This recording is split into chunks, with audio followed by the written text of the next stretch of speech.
Hello everyone, আমি রুদ্রাক্ষী। তো আজকে বাড়িতে ঘুগনির সাথে পরোটা বানিয়েছিলাম।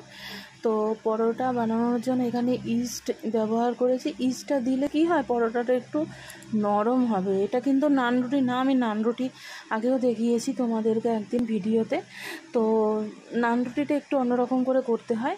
আর পরোটার জন্য আমি এখানে একটু উষ্ণ জলের মধ্যে আমি এই ইস্টটা গুলিয়ে রাখলাম। আর নান রুটি করতে গেলে দুধে গোলাতে হয়। তো এখানে আমি আটা নিয়েছি, ময়দা নিয়ে নিই আটা।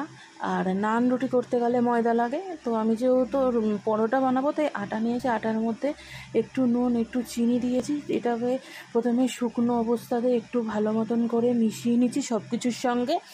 তো ভালো মতন করে মিশে যাওয়ার পর যে আমি ইস্টের জলটা গুলিয়ে রেখেছিলাম, ইস্টটা দিয়ে জলটা, উষ্ণ জলটা, সেটা এবার আমি দিয়ে দেবো। অল্প অল্প করে দিয়ে দিয়ে আমি এটাকে মাখবো। তো এরকমভাবে ভালো করে অল্প অল্প করে দিয়ে দিয়ে এই একটা ডোয়ের মতন করে বানিয়ে নিতে হবে।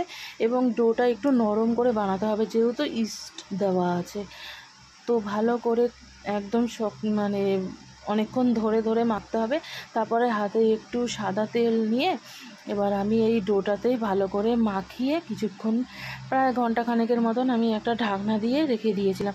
তারপরে অনেকক্ষণ পরে আসতে এটা একটু ফুলে গেছে। তারপর আবার এটাকে ভালো মতন করে, এই ডোটাকে আবার ভালো মতন করে মেখেছি। একটু নরম নরম করেই মেখেছি।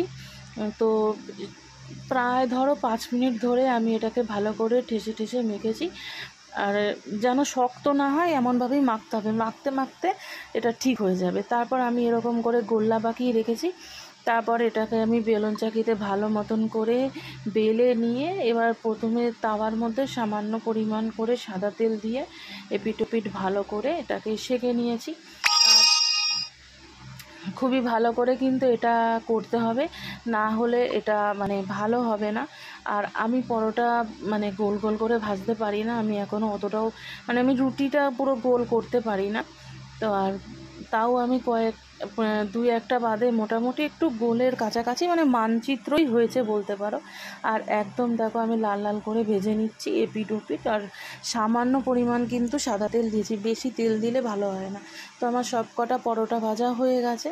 তো এইভাবেই আমি পরোটা ভাজাই। জানি আমি অতটাও পারদর্শী নই, তাও আমি চেষ্টা করি হাজবেন্ডকে মনের মতন করে রান্না করে খাওয়াতে। ভালো লাগলে শেয়ার করে দিও। ধন্যবাদ।